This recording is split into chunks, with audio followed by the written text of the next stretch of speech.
সিরিয়ার দিকে তাকান, বাশার আল আসাদ নামক আরেকটা ফেরাউনের হাত থেকে আল্লাহ সিরিয়াবাসীকে মুক্ত করেছেন, ঠিক কিনা বলেন? আমার ভাইয়েরা, কত বড় নরপিশাচ! 13 মিলিয়ন মানুষকে গৃহহীন করেছে। কলিজার টুকরা সন্তানাদিকে নিয়ে যেই বাসভূমিতে, যে গৃহটার মধ্যে, যে ঘরের মধ্যে, যে বাসস্থানে বসবাস করত, 13 মিলিয়ন মানুষকে গৃহশূন্য করে দিয়েছে। শুধু তাই নয়, 2 মিলিয়ন মানুষকে বিকলাঙ্গ করে দিয়েছে, পঙ্গু করে দিয়েছে। 2 লক্ষেরও বেশি মানুষকে 40 বছর পর্যন্ত আপনার সেই আয়নাগর নামক সিদনায়া কারাগারের ভিতরে বন্দী করে রেখেছে। নাউজুবিল্লাহ পড়েন। 45টা বছর বহু মানুষ এমন আছে যারা তাদের নিজের নামটা পর্যন্ত ভুলে গেছে, আত্মীয় স্বজন চিনে না, সন্তানাদি চিনে না, প্রাণাধিক প্রিয়া স্ত্রীটাকে চিনে না। কত বড় পাশবিকতা! শুধু তাই নয়, 6 লক্ষ মানুষকে সরাসরি হত্যা করেছে। নাউজুবিল্লাহ পড়েন। এমন জালিমটাকেও বিদায় করে দিয়েছে, ঠিক কিনা? তার মানে বোঝা যায় 2024 সাল এটা নব্য নমরুদার ফেরাউন ফেসিস্টদের জন্য কালো অধ্যায় রচনার সাল, ঠিক কিনা বলেন?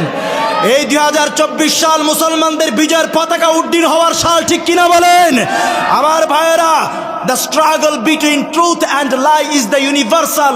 সত্য মিথ্যার সংঘাত পৃথিবীতে চিরন্তন, ঠিক কিনা বলেন? যুগে যুগে যারা এই মিথ্যাকে প্রতিদলিত করে সত্যের ঝান্ডাকে উড্ডীন করার জন্য এগিয়ে এসেছে, তারাই যুগে যুগে তাগুত শক্তির দ্বারা আক্রান্ত হয়েছে। নমরুদের দ্বারা ইব্রাহিম আক্রান্ত হয়েছে, ফেরাউনের দ্বারা মুসা আক্রান্ত হয়েছে, আবু জাহেলের দ্বারা রাহমাতুল্লিল আলামিন আক্রান্ত হয়েছে। এই দেশের ফ্যাসিস্টদের দ্বারা আল্লামা সাঈদী রাহমাতুল্লাহ আলাইহি সহ বহু কোরআনের পাখি আক্রান্ত হয়েছে, ঠিক কিনা? বাশার আল আসাদের মতো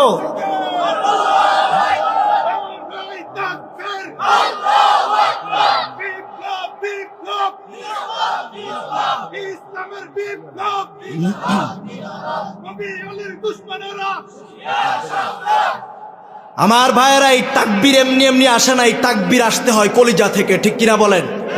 আপনারা দেখেছেন রাজপথে বুলেটের সামনে কলিজাটা উজাড় করে দিয়েছেন। আল্লাহু আকবার বলছে। আল্লাহু আকবার যারা বলতে পারে তারা পৃষ্ঠ প্রদর্শন করে না, বরং কলিজা উজাড় করে দিয়ে জালিমকে বুঝায় দেয়, জালিমের কলিজার মধ্যে কম্পন তৈরি করে দেয়। তারা বলতে বাধ্য হয়, একটাকে মারলে আরো 4টা আগায় আসে, ঠিক কিনা?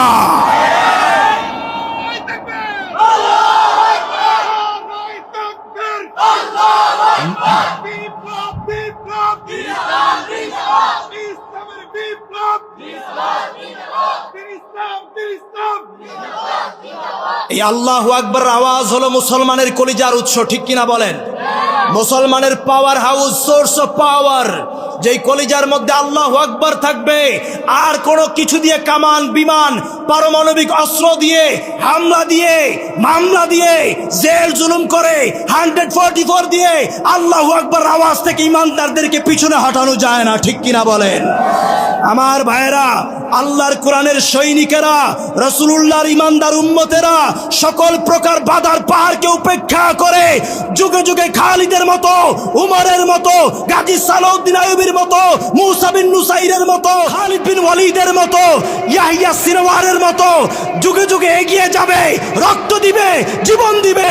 তবু ইসলামের পতাকা, কালিমা খচিত পতাকা ধাপে ধাপে বাংলাদেশের পর, সিরিয়ার পর, মিশরের পর, ওই সুদূর তেল আবিবকে বিজয় করবে, ইসরায়েলকে পায়ের তলে পৃষ্ঠ করে জেরুজালেমের আল আকসা পর্যন্ত কালিমা খচিত পতাকা উড্ডীন হবেই হবে ইনশাআল্লাহ। আমাদের এই কালিমার বিজয়কে, কালিমার স্লোগানকে কোন নাস্তিকরা, আমার বামপন্থী, কোন ক্ষুধাদ্রোহী আমাদের এই পথ চলাকে থামাতে পারবে না, পারবে না, পারবে না, ঠিক কিনা বলেন?